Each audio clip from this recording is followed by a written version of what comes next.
Fala galera, beleza? Vamos continuar aqui a nossa lista de filmes de horror disponíveis em alguns serviços de streamings. Se você não viu a primeira parte, para tudo e vai lá ver. E agora é a vez da HBO. E lembrando que esses títulos podem mudar de acordo com a disponibilidade de cada catálogo, beleza? E lembrando também que a intenção aqui não é elencar os filmes do melhor para o pior de alguma maneira, e sim indicar uma mescla de bons filmes de horror para você, valeu? E galera, falar que tive problemas aqui, hein? Porque o catálogo da HBO é muito bom, tanto em clássicos como em alguns ótimos filmes mais modernos, recentes. Então, eu vou fazer o mesmo esquema que eu fiz no primeiro vídeo da Netflix. Vou destacar 5 filmes e fazer algumas menções honrosas. E provavelmente vai rolar uma parte 2 de alguns serviços. Comenta aí se você quer a parte 2, deixa no comentário pra mim. E pra começar, um que quando foi lançado foi um verdadeiro fenômeno, dando início a uma sequência de filmes com a mesma estética. Estou falando de A Bruxa de Blair, de Eduardo Sanches e Daniel Myrick. Embora A Bruxa de Blair não seja o primeiro dos filmes no estilo, pode-se dizer que a obra reviveu o gênero do found footage, que seriam vídeos encontrados, fitas, rolos de gravação, materiais que nos revelariam as histórias misteriosas ali registradas. Muito deste estrondoso sucesso é relacionado à época, já que em 1999 vivíamos uma era pré-internet como a conhecemos hoje, e também a toda a estrutura de divulgação e produção. O filme conta, através deste material em vídeo encontrado, a história de 3 estudantes de cinema que viajam até um local dos Estados Unidos para filmar um documentário a respeito de uma lenda local, conhecida como A Bruxa de Blair. Com um plot básico, elaborado em um roteiro de 35 páginas, deixando muito espaço para improvisação, entregando mais lacunas do que respostas, o filme brinca com os medos e a imaginação do público, que parece estar assistindo tudo aquilo em primeira mão. É angustiante ver aquelas pessoas embrenhadas naquela floresta escura, com gritos, barulhos e coisas que, assim como eles, você não vê e não reconhece. E ao mesmo tempo é fascinante descobrindo os mistérios e peças deste quebra-cabeça que não seria concluído, levando a um desfecho pra lá de perturbador.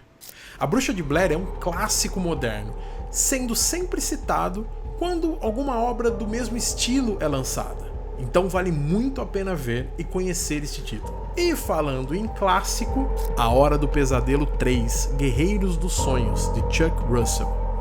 Tá, já sei, aí você vai falar: pô, Ira, mas por que o 3? E não o 1, que é um clássico? Sim, o 1 é um clássico absoluto.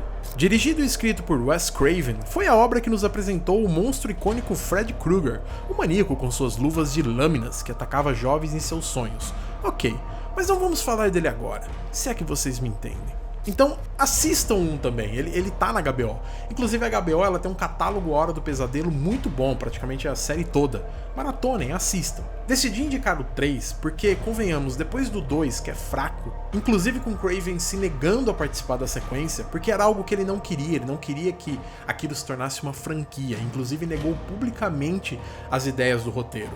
Guerreiros dos Sonhos marca o retorno de seu criador nas ideias, participando do roteiro, colocando o título novamente nos trilhos. Já que vamos ter sequências, então deixa eu cuidar disso.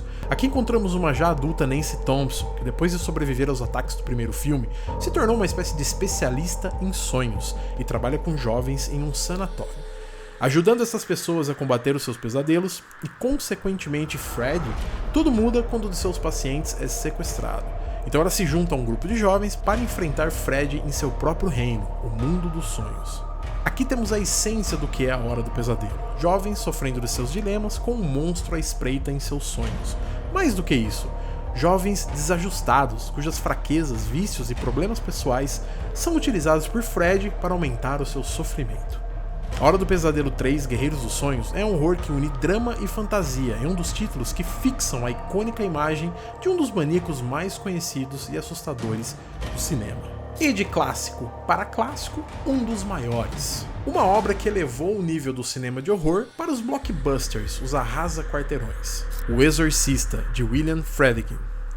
Este é um clássico absoluto que não poderia ficar de fora aqui, assim como de praticamente todas as listas de ótimos filmes de terror de todos os tempos. Baseado no livro de mesmo nome de William Peter Blatty, que inclusive ajuda na adaptação, O Exorcista narra a história de possessão de Regan McNeil, uma garota de 12 anos, e todo o seu processo de exorcismo.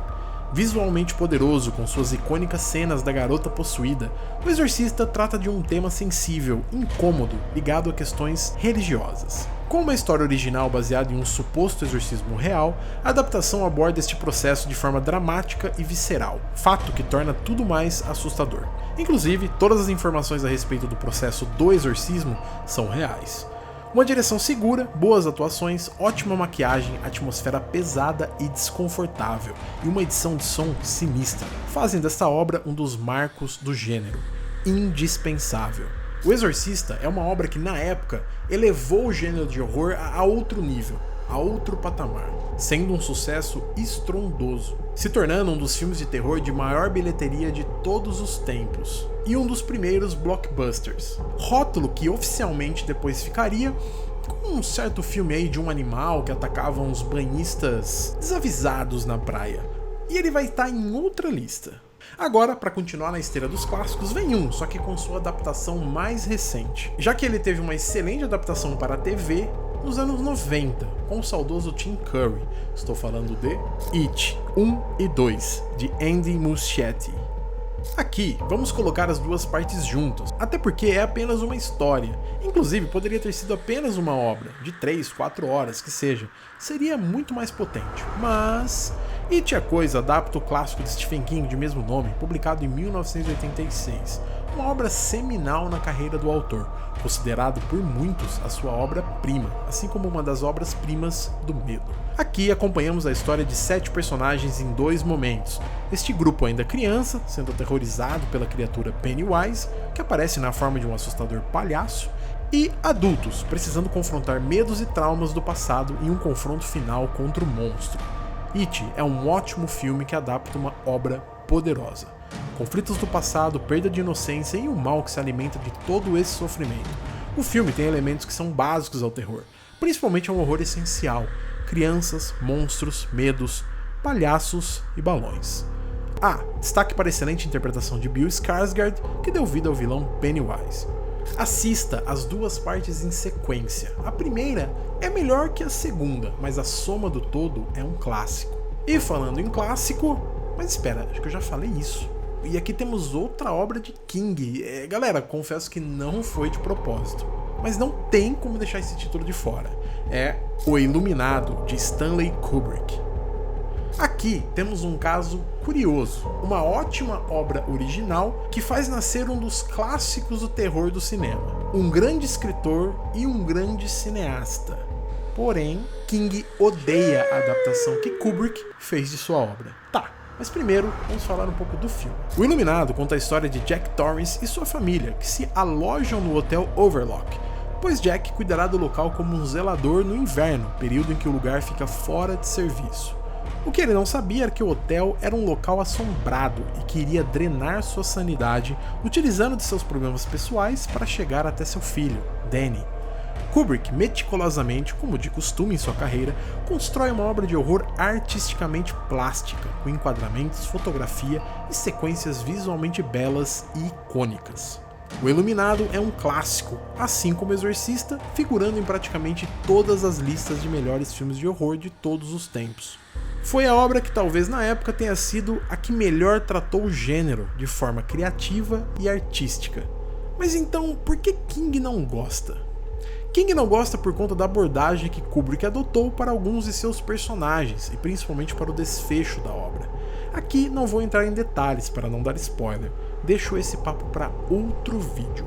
A única coisa que temos que ter em mente são clássicos de 2 autores sensacionais, cada um no seu campo de atuação, com suas motivações próprias. E é isso, galera, essa lista ela teve um grau de dificuldade maior, porque o catálogo da HBO realmente é muito bom, vale a pena dar uma fuçada, dar uma conferida lá. E como fiz no outro vídeo, o da Netflix, lembrando que se não viu, veja. Aqui vão algumas menções honrosas, são eles: A Morte do Demônio, de Sam Raimi, A Avó, de Paco Plaza, O Chamado, O Nevoeiro, adaptação também de King, Os Fantasmas Se Divertem, de Tim Burton, a série Pânico, o clássico Poltergeist, Raça das Trevas, de Clive Barker, o suspense Seven, o primeiro Sexta-feira 13, Doutor Sono, continuação de O Iluminado, Maligno, O Exorcismo de Emily Rose e a série Premonição. E é isso, galera. Se você chegou aqui, muito obrigado. Não deixa aí, não esquece de conferir os outros vídeos do canal. Já deixa aquele joinha, ajuda a gente bastante, só um clique. Segue o canal. Não se esquece de ativar o sininho para receber as notificações. Se assistiu algum desses títulos ou se até eu esqueci de alguns e você gostaria de comentar, deixa aí nos comentários. Fala pra mim uma lista dos seus top 5 filmes de terror preferidos. Ah, e logo logo tem a parte 3 com os filmes da Amazon, que olha, também tem um catálogo muito interessante. Então galera, até a próxima e valeu!